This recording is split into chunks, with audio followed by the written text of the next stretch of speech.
Everyone, ಮತ್ತೊಮ್ಮೆ ಪ್ರಿಯಾಂಕ್ಸ್ ಟಾರೋಗೆ ಸ್ವಾಗತ. ಇವತ್ತಿನ ರೀಡಿಂಗ್ನಲ್ಲಿ ನಿಮ್ಮ ಬಗ್ಗೆ ಅವರು ಏನು ತೀರ್ಮಾನ ತಗೊಂಡಿದ್ದಾರೆ ಹಾಗೆ ಕೇಳೋಣ. ಇದೊಂದು ಟೈಮ್ಲೆಸ್ ಜನರಲ್ ರೀಡಿಂಗ್ ಆಗಿರುತ್ತೆ, ಹಾಗೆ ಕಲೆಕ್ಟಿವ್ ಎನರ್ಜಿನಲ್ಲಿರುತ್ತೆ. ಯಾರ್ಯಾರು ನನಗೆ ಸಬ್ಸ್ಕ್ರೈಬ್ ಮಾಡ್ತಾ ಇದ್ದೀರಾ, ಕಮೆಂಟ್ಸ್ ಮಾಡ್ತಾ ಇದ್ದೀರಾ, lot of thanks to you. ಇದೊಂದು ಜನರಲ್ ರೀಡಿಂಗ್ ಆಗಿರುತ್ತೆ. ನಿಮ್ಮ ಲೈಫಲ್ಲಿ ಹೆಚ್ಚಿನ ಕ್ಲಾರಿಟಿ ಬೇಕಿದ್ರೆ ನೀವು ಪರ್ಸ್ನಲ್ ರೀಡಿಂಗ್ ತಗೋಬಹುದು, ಹಾಗೆ ನನ್ನ ಹಳೆ ವಿಡಿಯೋಗಳನ್ನ ಸಹ ನೋಡಬಹುದು. ಇದು ಟೈಮ್ಲೆಸ್ ಆಗಿರುತ್ತೆ, ನೀವು ಯಾವಾಗ ನೋಡಿದ್ರೂ ಅನ್ವಯಿಸುತ್ತೆ. ಈಗ ನಿಮ್ಮ ಬಗ್ಗೆ ಅವ್ರು ಏನು ತೀರ್ಮಾನ ತಗೊಂಡಿದ್ದಾರೆ. ಇಲ್ಲೊಂದು ಕಾರ್ಡ್ ಬಂದಿದೆ, ಲವ್ ಅನ್ನೋದು ಬರ್ತಾ ಇದೆ. ಅದಕ್ಕೆ ಇನ್ನೊಂದು ಕಾರ್ಡ್ ನೋಡೋಣ, ಚಾಯ್ಸ್. ಮತ್ತೊಂದು ಫೈಂಡ್ ಯುವರ್ ಸೆಂಟರ್. ಬಾಟಮ್ನಲ್ಲಿ ಏನಿದೆ, ಗಿವ್ ಬ್ಯಾಕ್. ನಿಮ್ಮ ಮೇಲೆ ಪ್ರೀತಿ ಇದೆ ಅನ್ನೋದು ಬಂದಿದೆ. ಇವತ್ತಿನ ದಿವಸ ಎಲ್ರಿಗೂ ಯುಗಾದಿ ಹಬ್ಬದ ಶುಭಾಶಯಗಳು. ಈ ಟೈಮಲ್ಲಿ ನೀವೇನೇನು ನಿರೀಕ್ಷೆ ಮಾಡ್ಕೊಂಡಿರ್ತೀರೋ, ಏನೇನು ಎಕ್ಸ್ಪೆಕ್ಟ್ ಮಾಡ್ತಾ ಇರ್ತೀರೋ ಅದೆಲ್ಲ ಈಡೇರಲಿ ಅಂತ ಅನ್ಕೋತೀನಿ. ಹಾಗೆ ಇಲ್ಲಿ ಗಿವ್ ಬ್ಯಾಕ್ ಬರ್ತಾ ಇದೆ. ನಿಮ್ಮ ಬಗ್ಗೆ ಅವ್ರು ಏನೋ ತೀರ್ಮಾನ ತಗೋಬೇಕು ಅಂತ ಅಂದ್ಕೊಂಡಿದ್ದಾರೆ. ಎಷ್ಟೋ ಸರಿ ಯಾರೋ ವ್ಯಕ್ತಿನ ನಾವು ಇಷ್ಟಪಟ್ಟಿರ್ತೀವಿ, ಫ್ರೆಂಡ್ಶಿಪ್ ಇರುತ್ತೆ, ಆತ್ಮೀಯತೆ ಬೆಳೆದಿರುತ್ತೆ. ಆದರೆ ಮುಂದಿನ ಜೀವನದ ಬಗ್ಗೆ ಯಾವ ಡಿಸಿಷನ್ ತೊಗೊಳಕ್ಕಾಗಲ್ಲ, ಏನೂ ಹೇಳೋಕ್ಕಾಗಲ್ಲ. ಯಾಕೆಂದರೆ ಒಬ್ರೊಬ್ಬರ ಪರಿಸ್ಥಿತಿನೂ ಒಂದೊಂದು ಥರ ಇರುತ್ತೆ. ಆದರೆ ಜೀವನದಲ್ಲಿ ಎಲ್ರಿಗೂ ಸೆಟ್ಲ್ ಆಗಬೇಕು ಅನ್ನೋ ಆಸೆ ಇರುತ್ತೆ, ಅದು ಇಷ್ಟಪಟ್ಟ ವ್ಯಕ್ತಿ ಜೊತೆ. ಇಷ್ಟು ದಿನ ನಿಮಗೆ ಪ್ರಾಮಿಸ್ ಮಾಡಿದ್ರು, ಯಾವತ್ತೂ ನೀನು ಬಿಟ್ಟು ಹೋಗಲ್ಲ, ನಿನ್ನ ಜೊತೆ ಸದಾ ನಾನು ಇರ್ತೀನಿ ಅಂತ ಹೇಳ್ತಾ ಇದ್ರು. ಈಗ ಆ ಮಾತು ನಡೆಸ್ಕೊಡೋ ದಿನ ಬಂದಿದೆ ಅಂತ ಅನ್ನಿಸ್ತಾ ಇದೆ.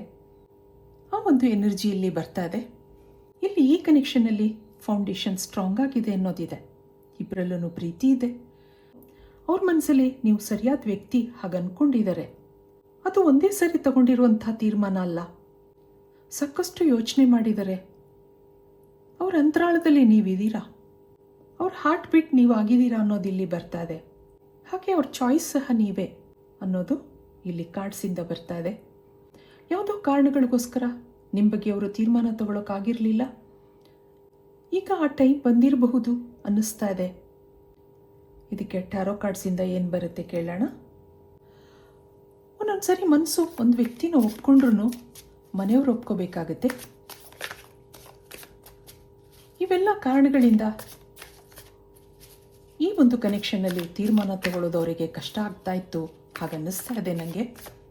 ಇದಕ್ಕೆ ಏನು ಬರುತ್ತೆ, ಇದು ಅವರ ಎನರ್ಜಿ ಆಗಿರುತ್ತೆ. Card number 2, card number 3, 4 and 5. ಬಾಟಮ್ನಲ್ಲಿ ಏನಿದೆ, ಅವ್ರ ಮನಸ್ಸಲ್ಲಿ ಏನೋ ಸ್ಯಾಡ್ ಫೀಲಿಂಗ್ಸ್ ಇತ್ತು. ನಿಮ್ಮನ್ನು ಇಷ್ಟಪಟ್ಟಿದ್ರು ನಿಮ್ಗೆ ಯಾವುದೇ ಒಂದು ತೀರ್ಮಾನ ಕೊಡೋಕ್ಕಾಗ್ತಾ ಇರಲಿಲ್ಲ.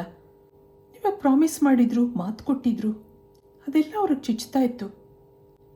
ನಾನು ಇದನ್ನು ನಡೆಸ್ಕೊಡ್ತೀನಾ, ನಾನು ಈ ವಿಷಯದಲ್ಲಿ ಜಸ್ಟಿಸ್ ಕೊಡ್ತೀನಾ ಹಾಗೆಲ್ಲ ಅನ್ನಿಸ್ತಾ ಇತ್ತು. ಇಲ್ಲಿ ನೀವು ಅವ್ರ ಅಟ್ರಾಕ್ಷನ್ ಆಗಿದ್ದೀರಾ ಅನ್ನೋದಿದೆ. ಇಬ್ಬರಲ್ಲೂ ಗಿವ್ ಆ್ಯಂಡ್ ಟೇಕ್ ರಿಲೇಷನ್ಶಿಪ್ ಇತ್ತು. ಆಗಾಗ ಇಬ್ಬರಲ್ಲೂ ಜಗಳಗಳು, ಮಿಸ್ಅಂಡರ್ಸ್ಟ್ಯಾಂಡಿಂಗ್ಸ್ ಇತ್ತು. ಅದು ಯಾವ ರಿಲೇಷನ್ಶಿಪ್ನಲ್ಲಿ ಇರಲ್ಲ ಹೇಳಿ. ಮನುಷ್ಯನ ಭಾವನೆಗಳಲ್ಲಿ ಎರಡೂ ಇರುತ್ತೆ, ಸಿಟ್ಟು, ಪ್ರೀತಿ ಎರಡೂ ಇರುತ್ತೆ. ಸಿಟ್ಟು ಬಂದಾಗ ಮಾತುಕತೆಗಳಾಗುತ್ತೆ, ಆದರೆ ಅದು ತಣ್ಣಗಾದ ಮೇಲೆ ಅಲ್ಲಿ ಪ್ರೀತಿ ಇರುತ್ತೆ, ಅಟ್ಯಾಚ್ಮೆಂಟ್ ಬೆಳೆಯುತ್ತೆ. ಅವರೊಬ್ಬರೇ ಇದ್ದಾಗ ನಿಮ್ಮ ಬಗ್ಗೆ ಯೋಚನೆ ಮಾಡೋದಿದೆ. ನಿಮ್ಮ ಜೊತೆ ನಡೆದಂಥ ಮಾತುಕತೆಗಳು, ಆ ಸಿಟ್ಟು, ಮುನ್ಸು, ಅದ್ರ ಬಗ್ಗೆ ಯೋಚನೆ ಮಾಡೋದಿದೆ ಅವರು. ಅದು ಯಾಕೆ ಅಂತಲೂ ಅವ್ರಿಗೆ ಗೊತ್ತಿದೆ. ನೀವು ಅವರ ಫೀಲ್ ಗುಡ್ ಫ್ಯಾಕ್ಟರ್ ಆಗಿದ್ದೀರಾ, ನೆಮ್ಮದಿ ಇದೆ, ಸಂತೋಷ ಇದೆ ನಿಮ್ಮಿಂದ. ನಿಮ್ಮನ್ನು ಬಿಟ್ಕೊಡೋಕ್ಕೂ ಇಷ್ಟ ಇಲ್ಲ, ಆದರೆ ಯಾವುದೇ ಡಿಸಿಷನ್ ತೊಗೊಳಕ್ಕಾಗ್ತಾ ಇಲ್ಲ. ಅದಕ್ಕೂ ಟೈಮ್ ಬೇಕಲ್ವಾ. ಎಸ್ ಅಂತ ಹೇಳೋಕ್ಕಾಗ್ತಾ ಇಲ್ಲ, ನೋ ಅಂತಲೂ ಹೇಳೋಕ್ಕಾಗ್ತಾ ಇಲ್ಲ. ಒಂಥರ ಇಕ್ಕಟ್ಟಲ್ಲಿ ಸಿಕ್ಕಾಕೊಂಡಿದ್ದಾರೆ ಈ ವ್ಯಕ್ತಿ ಹಾಗನ್ನಿಸ್ತಾ ಇದೆ. ಇದಕ್ಕೆ ನಿಮ್ಮ ಎನರ್ಜಿ ನೋಡೋಣ.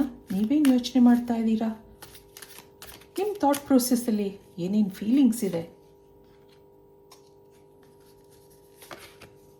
Card number 2, card number 3, card number 4 ಹಾಗೆ 5. ಬಾಟಮ್ನಲ್ಲಿ ಏನಿದೆ, ನೈಟ್ ಆಫ್ ಕಪ್ಸ್ ಇದೆ. ಮನಸ್ಸು ಕಾತುರದಿಂದ ಕಾಯ್ತಾ ಇದೆ. ಅವ್ರು ನನ್ನ ಬಗ್ಗೆ ಏನಾದರೂ ಡಿಸಿಷನ್ ತಗೋತಾರಾ, ಮನೆಯವ್ರ ಜೊತೆ ಮಾತಾಡ್ತಾರಾ, ಹಾಗೆಲ್ಲ ನೀವು ಯೋಚನೆ ಮಾಡ್ತಾ ಇದ್ದೀರಾ.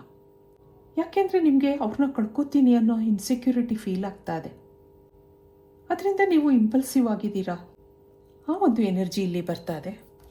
ಮುಂದೆ ಅವ್ರ ಜೊತೆ ಜೀವನ ಮಾಡೋ ಕನಸು ಕಾಣ್ತಾ ಇದ್ದೀರಾ ಸರಿ, ಆದರೆ ಅಲ್ಲಿ ಅಡೆತಡೆಗಳಿದೆ. ಇಮೋಷ್ನಲಿ ಕನೆಕ್ಟ್ ಆಗಿದ್ದೀರಾ. ಅವ್ರ ಮೇಲಿರೋ ಭಾವನೆಗಳನ್ನ ನಿಮಗೆ ಎಕ್ಸ್ಪ್ರೆಸ್ ಮಾಡೋಕ್ಕಾಗ್ತಾ ಇಲ್ಲ. ಇಲ್ಲಿ ಕೆಲವರು ಆಲ್ರೆಡಿ ರಿಲೇಷನ್ಶಿಪ್ನಲ್ಲಿದ್ದೀರಾ ಅನ್ನೋದಿದೆ. ಆ ವ್ಯಕ್ತಿನ ನಂಬ್ಕೊಂಡಿದ್ದೀರಾ. ಮಧ್ಯೆ ಏನೋ ಅಡೆತಡೆಗಳಿದೆ ಅನ್ನೋದು ನಿಮಗೂ ಗೊತ್ತಿದೆ. ಅದರಿಂದೆಲ್ಲ ಬಿಡುಗಡೆ ಸಿಗುತ್ತಾ ಹಾಗೆ ನೀವು ಯೋಚನೆ ಮಾಡೋದಿದೆ. ಅವ್ರು ಒಂದು ದಿವಸ ನಿಮಗೆ ಕಾಲ್ ಮಾಡ್ದಿದ್ರೆ, ಅವ್ರು ನಿಮ್ಮನ್ನು ಭೇಟಿ ಮಾಡ್ತಿದ್ರೆ ತುಂಬ ಹೆದರಿಕೆ ಆಗುತ್ತೆ ನಿಮಗೆ. ಅವರು ಹಾಗೆ ಮಾಡಲ್ಲ ಅನ್ನೋ ನಂಬಿಕೆನೂ ಇದೆ ನಿಮಗೆ. ಆದ್ರೂ ಎಲ್ಲೋ ಒಂದು ಕಡೆ ನೆಗೆಟಿವ್ ಫೀಲಿಂಗ್ಸ್ ಬರ್ತಾ ಇರುತ್ತೆ ಆಗಾಗ. ಅವ್ರ ಮನೆಯವ್ರನ್ನ ಅವ್ರು ಇಷ್ಟಪಡ್ತಾರೆ ಅನ್ನೋದು ನಿಮಗೂ ಗೊತ್ತಿದೆ. ಮನೆಯವ್ರನ್ನ ಒಪ್ಪಿಸ್ತೀನಿ ಅಂತ ಹೇಳಿದರೆ ಅದು ನಡೆಯುತ್ತೋ ಇಲ್ವೋ ಅನ್ನೋ ಆತಂಕ ಇದೆ ನಿಮಗೆ. ಇದು ಯಾವಾಗ ಸರಿಯಾಗುತ್ತೆ? ಆ ದಿನಕ್ಕೋಸ್ಕರ ಕಾಯ್ತಾ ಇದ್ದೀರಾ, ಆ ಟೈಮ್ಗೋಸ್ಕರ ಕಾಯ್ತಾ ಇದ್ದೀರಾ. ಸಿಕ್ಕಿದ ದೇವ್ರುಗಳನ್ನೆಲ್ಲ ನೀವು ಬೇಡ್ಕೊಳ್ಳೋದಿದೆ.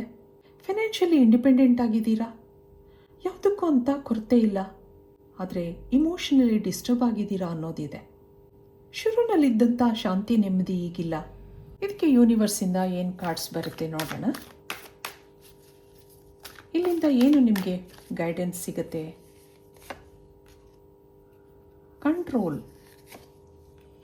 ಹಾಗೆ ದಿ ಕ್ರಿಯೇಟರ್, ಮತ್ತೊಂದು ಎಕ್ಸಾಷನ್, ನಥಿಂಗ್ನೆಸ್, ಹಾಗೆ ಇಂಟೆನ್ಸಿಟಿ. ಇಲ್ಲೊಂದು ಪಾಲಿಟಿಕ್ಸ್. ನೋಡಿ ಎಷ್ಟು ಚೆನ್ನಾಗಿ ಬಂದಿದೆ ಅಂತ. ನಿಮ್ಗೆ ಆಗಾಗ ಹೆದರಿಕೆ ಇದೆ. ಅವ್ರ ಕಡೆಯಿಂದ ಏನಾದರೂ ಪಾಲಿಟಿಕ್ಸ್ ನಡೀಬಹುದು, ನಿಮ್ಮಿಂದ ಅವ್ರನ್ನ ದೂರ ಮಾಡ್ತಾರೆ, ಹಾಗೆಲ್ಲ ನಿಮಗೆ ಹೆದರಿಕೆ ಇದೆ. ಅವ್ರು ನಿಮಗೆ ಭರವಸೆ ಕೊಟ್ಟಿದ್ರೂ ಮನಸ್ಸಿನ ಎಲ್ಲೋ ಒಂದು ಕಡೆ ಆತಂಕ ಇದೆ. ನಿಮ್ಮನ್ನು ನೀವು ಕಂಟ್ರೋಲ್ ಮಾಡ್ಕೋತೀರಾ, ಆದರೆ ಇದು ಆ ದೇವ್ರು ಮಾಡಿದಂಥ ರಿಲೇಷನ್ಶಿಪ್ ಆಗಿದೆ ಅನ್ನೋದು ಬರ್ತಾ ಇದೆ. ಆಗಾಗ ಎಕ್ಸಾಷನ್ ಇರುತ್ತೆ. ನಿಮ್ಮಿಂದ ಅವರು ಸ್ವಲ್ಪ ದಿನ ಸೈಲೆಂಟ್ ಆಗಿರ್ತಾರೆ, ಆದರೆ ಅಲ್ಲಿ ಇಂಟೆನ್ಸಿಟಿ ಇದೆ, ಇಂಟೆನ್ಸ್ ಫೀಲಿಂಗ್ಸ್ ಇದೆ. ಇಷ್ಟು ದಿನ ನಿಮ್ಮ ಜೊತೆ ಬೆಳೆದಂಥ ಬಾಂಧವ್ಯನ ಒಂದೇ ಸಾರಿ ಕಳ್ಕೊಳ್ಳೋಕ್ಕೆ ಅವ್ರಿಗೂ ಇಷ್ಟ ಇಲ್ಲ. ಇದು ಸ್ವಲ್ಪ ದಿನ ಹೀಗೆ ಮುಂದುವರಿಯುತ್ತೆ ಅನ್ನೋದು ಬರ್ತಾ ಇದೆ. ಸ್ವಲ್ಪ ಕಾಲ ನೀವು ಇದನ್ನೆಲ್ಲ ಸಹಿಸ್ಕೋಬೇಕಾಗತ್ತೆ, ಆತಂಕ ಇರುತ್ತೆ. ಇದಕ್ಕೆ ಏಂಜಲ್ಸಿಂದ ನಿಮ್ಗೆ ಏನು ಬರುತ್ತೆ ನೋಡೋಣ.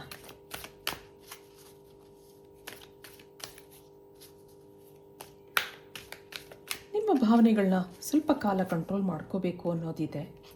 ಇಲ್ಲಿ ಮೆಮರೀಸ್ ಬರ್ತದೆ, ಹಾಗೆ ಬಿಲೀವ್, ಮತ್ತೊಂದು ಹೋಪ್. ಬಾಟಮ್ನಲ್ಲಿ ಏನಿದೆ? ಸೆಲ್ಫ್ ಸಪೋರ್ಟೇಜ್. ಕಣ್ಮುಚ್ಚಿ ನೀವು ದೇವ್ರನ್ನ ಕೇಳ್ಕೊಳ್ಳೋದಿದೆ. ಯಾಕೆಂದರೆ ಆತಂಕ ಇದೆ. ದಿನ ದಿನ ಏನಾಗುತ್ತೆ?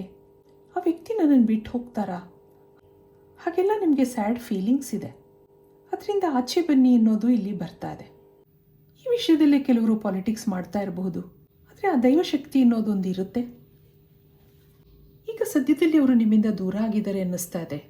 ಅವ್ರ ನೆನಪುಗಳಲ್ಲಿ ನೀವು ಕಾಲ ಕಳೀತಾ ಇದ್ದೀರಾ ಸರಿ, ಆದರೆ ಆ ದೇವರಲ್ಲಿ ನೀವು ನಂಬಿಕೆ ಇಡಬೇಕು ಅನ್ನೋದು ಬರ್ತಾ ಇದೆ ಇಲ್ಲಿ. ಈ ಕನೆಕ್ಷನಲ್ಲಿ ಮುಂದೆ ಏನಿದೆಯೋ, ಸಕ್ಸಸ್ ಇರ್ಬೋದು, ಫೇಲ್ಯೂರ್ ಇರ್ಬೋದು, ಅಥವಾ ಪಾಸಿಬಲ್ ಇಂಪಾಸಿಬಲ್ ಇರಬಹುದು. ಅವೆರಡರ ನಡುವೆ ನಿಮ್ಮ ಯೋಚನೆಗಳಿದೆ ಇಲ್ಲಿ. ಆದರೆ ಎಲ್ಲದಕ್ಕೂ ಹೋಪ್ ಅನ್ನೋದಿದೆ. ಆ ದೇವರಲ್ಲಿ ನಂಬಿಕೆ ಇಡಿ, ಯೂನಿವರ್ಸಲ್ಲಿ ನಂಬಿಕೆ ಇಡಿ. ಸದ್ಯದಲ್ಲಿ ಅವರು ಏನೋ ತೀರ್ಮಾನ ತಗೋತಾರೆ ಅನ್ನೋದಿದೆ. ಇದು ಇವತ್ತಿನ ರೀಡಿಂಗ್ ಆಗಿರುತ್ತೆ. ಮತ್ತೆ ಇಂಥದೇ ರೀಡಿಂಗ್ ಕೇಳಬೇಕು ಅನಿಸಿದ್ರೆ ನನ್ನ ವೀಡಿಯೋಸ್ನ ಲೈಕ್ ಮಾಡಿ, ಶೇರ್ ಮಾಡಿ, ಸಬ್ಸ್ಕ್ರೈಬ್ ಮಾಡಿ. Thank you for watching. Be happy always.